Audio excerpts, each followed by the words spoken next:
On a day that so many people, including myself, were 100% expecting a Nintendo Direct to take place, the only game announcements that we got for Nintendo Switch came from Xbox, funnily enough, with their Xbox Business podcast. And you might have watched it and realized, wait, they didn't officially confirm these are coming to Switch, but Famitsu went and posted, not only are the rumors true, but they actually called out the 4 titles in question that Phil Spencer was alluding to going multi-platform in this presentation. And so I want to two-part this video today. Part 1 is, where is the Nintendo Direct, and will we even still get one in February? Because we have one voice out there by the name of Jeff Grubb giving us a slight update on that, and I don't blame you if you don't want to take any of that as fact. Just wait until Nintendo announces it. It's fun to cover leaks and rumors. They don't always work out. But then the part 2 I want to discuss is whether or not this business strategy from Xbox will affect the rest of the Nintendo Switch lifecycle and leading into Nintendo Switch 2 in a big way, because we now know of 4 games that are on the table and slated to come to Nintendo hardware.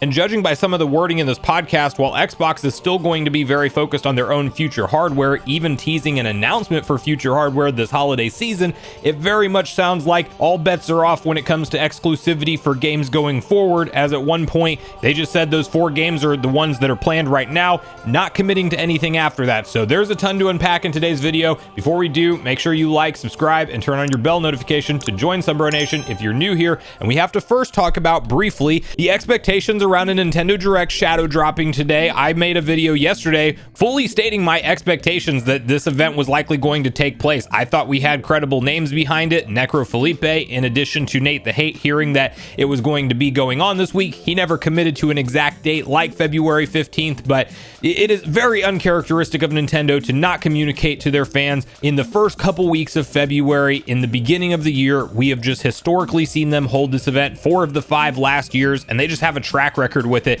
It was just as much of a staple event to expect it as the September Direct or even the summertime Direct, in my opinion. So the fact that if we do get any Direct at this point in time, it's likely going to be a partner showcase is surprising, and you might have to settle with the reality that we might not get a Direct at all. And I don't blame you if that's where you want to just set your expectations. But in terms of the update around this, if you want to know about this info, it comes from Jeff Grubb, and he knew he was going to be taking a lot of flack just for talking about this online, but he had this to say when responding to a fan asking him what happened with the Direct, where he said, "I know no one wants to hear this, but just like when the Queen died, this is real. I heard earlier this week that they were discussing moving the Direct because of the Xbox Business update. I've never known the date for sure. I've only heard by the middle of February." Now he also points out, I also said this on the Nintendo Dogs on Tuesday, but for some reason this tidbit didn't make the rounds and get headlines. So take that for what you will. Maybe Nintendo did have it planned to go this week, and they heard about the Xbox Business podcast. They didn't want anything else in gaming to overlap or steal eyeballs from their event,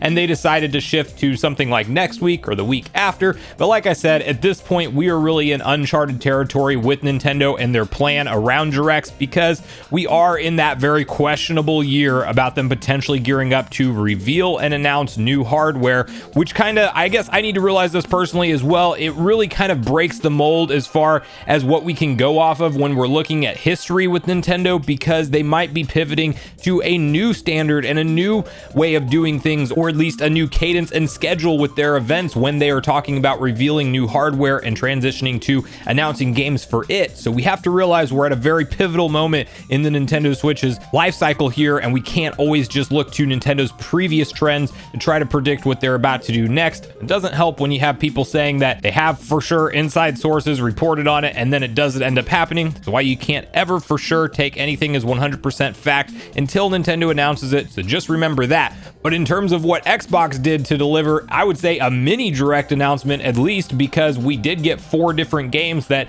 sound like they're all but confirmed to be headed to Nintendo Switch. And thanks to Famitsu, they straight up are just saying that they are. You can see these following details outlined in VGC's article, which reads, Xbox confirms it's bringing 4 games to rival platforms. Phil Spencer claims the releases do not represent a change to our fundamental exclusive strategy. According to The Verge sources corroborated by VGC, these games will be Pentiment, Hi-Fi Rush, Sea of Thieves and Grounded. The news was announced as part of a new podcast designed to give an update on plans for the Xbox business going forward, in which gaming boss Phil Spencer claimed the decision had been made to ensure the long-term health of Xbox. These are titles which have been available to Xbox players for at least a year, including hidden gems that deserve to be experienced more widely, and live service games whose communities will benefit from welcoming even more players. We will share more details on these titles soon. Now then you can see Famitsu's post, which just clearly states what the games are for sure, where it reads, Microsoft announces the release of 4 of its own titles to PS/Switch. It is also clear that Xbox hardware will continue. The 4 titles affected are Hi-Fi Rush, Pentiment, Sea of Thieves, and Grounded. Also announced plans for new console this holiday season. So out of these games, by far and away, I'm most excited to see Hi-Fi Rush hit the Switch, but I do think that Xbox going this route with some of their games that are a little bit older, as mentioned, all of these have been out for over a year on Xbox consoles. I don't think that they necessarily stop here, and we might not see the big games like Starfield and the new Indiana Jones that they showed off recently hit all the consoles or anything like that. In fact, they specifically name dropped those 2 games as not currently coming to other platforms, but they were also very clear that outside of these 4 titles that anything's on the table going forward. We know they're going to continue to bring franchises that they now own like Call of Duty to other platforms for the next 10 years as they're legally required to, and Phil Spencer made some comments that in his opinion over the next 10 years we will see less and less console exclusives just in the gaming industry as a whole, and I think that's probably accurate for Xbox and PlayStation. I cannot see Nintendo ever just sharing their Mario, Zeldas, Animal Crossings, Mario Karts of the world with other platform holders. I don't think we will see that other than them maybe tackling mobile, but talk about PC games for Nintendo, I don't think that's happening anytime in the foreseeable future because Nintendo just operates a little bit differently than those other companies. But we're seeing Sony tackle PC in a different way recently here, and Phil Spencer is onto something with those 2 particular companies, I believe,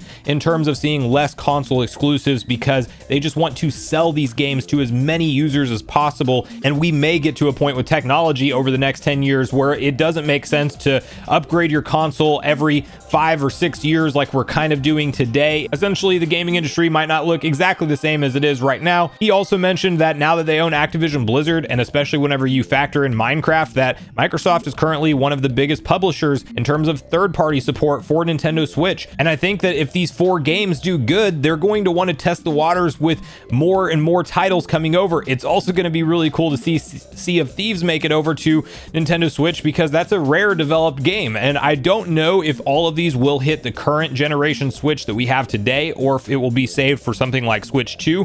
I think it very well may need to be Switch 2, at least for Sea of Thieves. You could probably get a version of that game running on Switch hardware that we have now, but it would definitely have to make some sacrifices compared to what it looks like on the other consoles. Hi-Fi Rush with its art style I think is a little bit easier to pull off, and then Grounded and Pentiment are 2 games that I'm really not too familiar with at all. I think Pentiment seems super simple to port over from the visual style, and Grounded seems a little bit more of like a smaller title as well, a little bit more on the indie side of things, at least in terms of its presentation. So I do think that this is exciting news. No, it's not the Nintendo Direct. We're not getting any first party Nintendo announcements clearly, even though Nintendo's been doing plenty of their own trailer drops online. I think that is pretty telling at this point that likely no first party Direct is on the table, or general Direct I should say, but a partner showcase still seems likely to come at some point. But at least today's little dose of game announcements was saved by Microsoft, but Microsoft might have also been the reason that we didn't get the partner showcase shadow dropped or revealed, whatever the case is. So whether or not you want to believe any of that, that's perfectly fine. Sound off in the comments down below and let me know your thoughts on all of this.